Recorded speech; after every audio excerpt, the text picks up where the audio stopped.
할렐루야. 하나님 말씀 고린도전서 10장 30절입니다. 31절 그런즉 너희가 먹든지 마시든지 무엇을 하든지 다 하나님의 영광을 위하여 하라. 아멘. 이번 주일에 하나님이 우리에게 주신 본문은 고린도전서 11장 17절부터 34절까지 말씀이었습니다. 오늘 그 말씀을 중심으로 결론을 10장 31절 봤는데요. 오늘 하나님이 우리에게 주실 응답의 제목은 절대 불가능 문제 해결입니다. 기도하고 말씀 받겠습니다. 주님, 성령이 충만함을 주시고 성령이 교회 들어가서 음성을 듣게 되도록 축복하여 주시어서 그리스도 예수의 믿음의 장성한 분량에 자라나게 하시고 모든 문제 해결 그리스도의 비밀로 귀한 자녀들이 인생의 해답을 내고 정말 하나님의 능력과 역사와 성령의 인도 앞에서 정말 능력 있는 삶을 시작하는 복된 삶이 되도록 주님 축복하여 주옵소서. 주 그리스도 예수님의 이름으로 기도드리옵나이다. 아멘. 이번 주일의 메시지가 뭡니까? 언약적 질서, 품격 확정입니다. 하나님은 언약의 하나님이고 우리는 언약의 백성입니다. 타락이란 뭡니까? 사탄에게 속아서 아담이 하나님을 떠나버렸어요. 그 창조 질서, 인간이 하나님의 형상으로 창조했는데 하나님이 세운 질서 파괴입니다. 여러분, 인간은 하나님 앞에 서야 됩니다. 하나님 말씀으로 하나님의 주권과 그 시간표에 뭐해야 됩니까? 통치되고 통제되고 그 가르침 바운더리 안에서 있을 때 그때만 진정한 행복과 축복과 응답을 누리게 되는 것입니다. 그런데 하나님을 떠나버렸죠. 그래서 하나님은 그리스도를 보내셔서 예수께서 십자가에서 그리스도 일을 완성하심으로 우리에게 우리가 받아야 될 형벌, 우리가 져야 될 짐을 예수께서 모든 짐을 져주시고 모든 죄악을 우리 주님께서 십자가의 피로 깨끗하게 씻어 주신 것입니다. 그리스도는 인생 모든 문제 해결. 한마디로 얘기하면 복음은 완성된 응답입니다. 그런데 인간들이 자꾸 뭡니까? 구원 받아놓고도 예수는 그리스도 인생 모든 문제 해결이라고 얘기해놓고도 과거, 현재, 미래 문제 해결이라고 그렇게 구체적으로 디테일하게 배웠음에도 불구하고 작은 일에 넘어지고 작은 일에 시험 들고 작은 일에 또 갈팡질팡하고 주저하고 비겁해지는 왜 그럴까 생각해 봤습니다. 그랬더니 창세기 3장 네가 하나님처럼 되리라. 내 중심으로 뭐가 안 되면 불안하고 염려되고 실망하고 또 불평하게 되고 이렇게 된단 말이죠. 창세기 3장에 트라우마가 있기 때문에 그렇습니다. 한마디로 얘기해서 예수는 그리스도 인생 모든 문제 해결. 그리스도로 인해서 우리가 하나님의 자녀가 됐습니다. 하나님의 자녀가 되는 권세를 주셨습니다. 그러면 만왕의 왕 만주의 주의 자녀된 권세를 가지고 누리면 돼. 폼만 잡아도 역사 그게 믿음인데 폼만 잡으면 되는데 체질이 거지 근성이고 뭐 얘들 말하는 양아치 습성이 있기 때문에 결국은 그 트라우마를 창세기 3장의 트라우마 그 틈새를 마귀가 공격한다 이 말이죠. 그래서 실수하는 것입니다. 다 같이 따라서 합시다. 인생은 영적 전쟁입니다. 맞습니까? 여러분, 절대 불가능한 인생의 문제를 여호와이신 하나님이 인간의 몸을 입고 오셔서 절대 가능이 되도록 해결해 주셨습니다. 그러니까 이 비밀은 성령의 은혜로 이 비밀을 깨달으면 어떻게 됩니까? 우리가 하나님의 성령, 잃어버린 그 영을 인간을 만들어 놓고 흙으로 지어 놓고 그 코에 생기를 불어야니까 사람이 따라합시다. 사람이 생명이 된지라 그렇습니다. 영적 존재가 됐습니다. 여러분, 종교와 복음의 차이가 뭡니까? 종교는 아무리 훌륭해도 구원의 길이 아닙니다. 사탄이 만든 작품입니다. 복음은 뭡니까? 하나님이 우리의 힘으로는 절대 불가능하기 때문에 우리를 긍휼히 여기서 불쌍히 여기시고 진토, 흙으로 만드는 존재를 아시고 그러나 영원히 존재하는 영적 존재로 만들어졌기 때문에 불쌍해서 우리를 구원하시려고 하나님이 이 땅에 그리스도를 독생자를 보내 그리스도를 완성하게 하신 거 아닙니까? 그렇습니다. 그러니까 예수를 그리스도를 믿고 영접하는 그 순간 어떻게 되냐? 우리의 죽어버린 영이 살아나게 된 것입니다. 생명이 된지라. 그래서 이렇게 얘기합니다.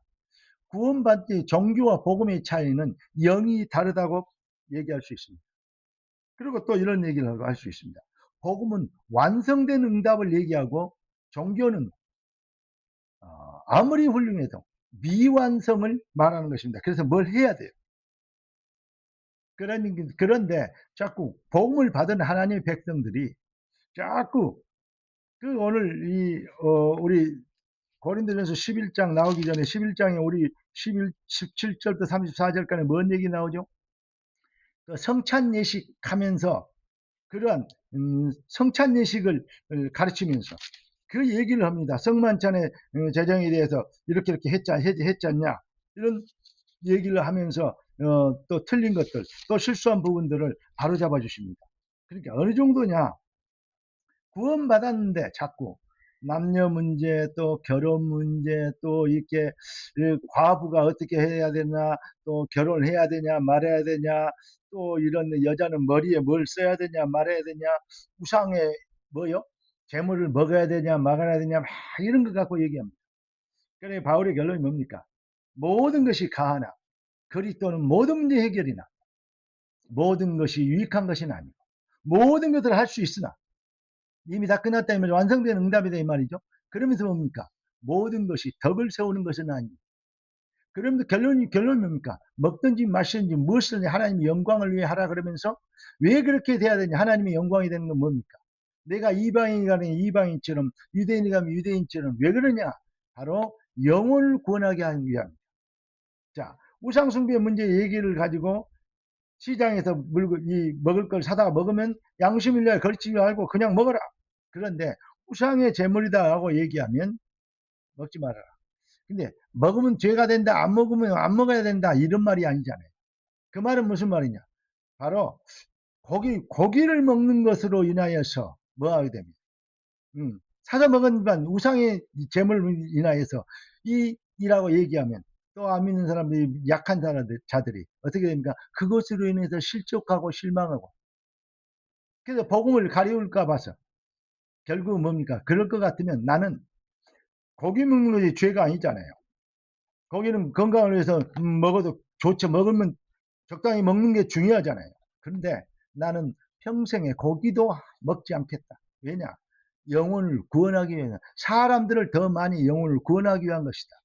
여러분 구원받은 하나님의 백성은 뭐든 해도 된단 말이냐? 된단 말입니다. 그런데 뭐니 하면 아무렇게나 살아 그래서 아무렇게 사는 거냐? 틀렸습니다. 구원 못 받으면 그런 얘기합니다. 성령이 내주하시는 성령의 전이 되기 때문에 성령 인도를 받게 되니까 다 할 수 있지만 뭐하냐? 유익한 것이 아니고 덕을 세우는 것이 아니다. 영혼을 구원하기 위해서 고기도 먹지 않겠다. 이 말을 정말로 이해해야 되는데 그 말을 이해 못한단 말이죠. 그러면서 어디까지 지금 나왔냐? 11장에 보니까 성찬 예식을 우리 잘 알잖아요. 성찬 예식을 하는데 성찬 예식에 보면 먼저 온 사람들이 성찬 예식을 하고 있는데 와가지고 뭐죠? 떡을 막 먹고 그리고 이 포도주 있잖아요. 그걸 너무 많이 먹어갖고 최고 배불러 갖고 그러면서 늦게 온 사람은 못 먹고 막 이런 문제가 생긴단 말이죠. 참 정말로 성찬 예식의 성찬을 제정하신 그 본래 의미는 모르고 자꾸 배불리고 먼저 막 자기 육신의 욕심과 자기 배고픔의 그런 이 충족을 거기에 대한 자기의 욕구를 채우려는 그 욕구를 충족하는 일에 그걸로 쓴단 말이죠. 정말 이게 본질을 놓쳐버린 것이죠. 그것만 있는 게 아니에요. 여기 보면 우리 본문에 보면 그러잖아요. 서로 파당이 있어요. 분쟁이 있어요. 뭡니까?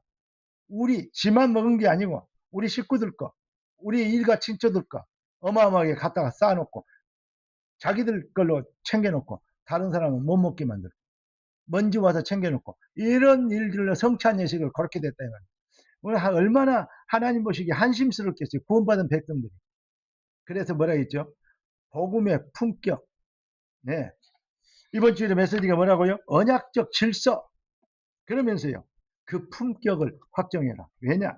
우리가 하나님의 만왕의 왕의 공주요 왕자 아니냐? 그 품격을 가져라. 그리고 서로 사랑하고 돌보고 주님이 주신 교훈이 무엇인지를 깨닫고 그걸 위하여 이렇게 원리스하는 것, 요걸 가르치는 것입니다. 뭐까지도 이게 나오죠. 교회 안에서 어떤 분쟁이 있는데 그 분쟁을 가지고 법적이까지 들어가는 거, 그런 건 일방인한테 가서 또 심판을 받아야 되냐, 그 얘기도 하시죠. 참 인간의 수준이 그렇습니다. 그래서 하나님은 얘기하십니다. 하나님이 계시고 부모가 계시고, 그죠? 네, 교회를 세우셨고 주회종이 있고, 사회는 학교에는 선생님이 계시고, 그래요. 그리고 직장이나 먼 데는 뭐죠? 사장님이 계시고 위에 있는 사람들이 있다. 성경에 보니 그랬어요. 그 부분들에 대해서 질서도 파괴하지 마라. 하나님이 그 질서를 세우는 거, 하나님이 그렇게 하신 거 아니냐? 이렇게까지 얘기하신 말씀을 여러분 읽어보셨지 않습니까? 여러분, 우리가 다른 것은 다 놓쳐버려도 기독교가 왜 중요하느냐? 기독교가 왜 힘을 얻어야 되느냐? 그렇습니다. 질서가 무너지면 세상은 무너집니다. 반드시 그렇습니다. 질서가 무너지면 사탄의 왕국이 됩니다. 하나님 앞에 인간은 먼저 하나님 앞에 질서 회복돼야 돼요. 가정에는 부모의 권위가 서야 되고, 학교에는 선생님들의 권위가 서야 되고, 잃어버린 거 다 찾아야 됩니다. 교회에는 주님의, 예수님의 권위가 서야 돼요. 그래서 죄종의 강단의 권위가 서야 됩니다. 여러분, 그러니까 주님이 구원받으면 어떻게 되냐? 본질적 질서가 회복되는 것입니다. 그래야 뭐가 되죠? 영적 전쟁에서 승리하게 됩니다. 그래서 먹든지 마시든지 무엇을 하든지 다 하나님의 영광을 위하여 하라. 진짜 세상의 논리나 원리로는 절대 불가능합니다. 우리만이 살릴 수 있는 유일한 소망입니다. 그 문제 해결에 증인이 되도록 부르신 주의 뜻이 여러분을 통해서 땅에서 이루어지는 당위성의 응답이 되길, 여러분의 가정의 질서가 세워지고 자녀들의 정말로 이 품격을 세우는 학교의, 교사의, 교권의 질서가 서게 됩니다. 사회적 질서가 회복되어지는 아름다운 역사를 위해서 우리가 쓰임받아야 될 줄로 믿습니다. 승리하기를 주 예수 그리스도 이름으로 축원합니다. 주님, 우리가 기도해야 될 이유가 여기 있고 영적 전쟁해야 될 이유가 여기 있습니다.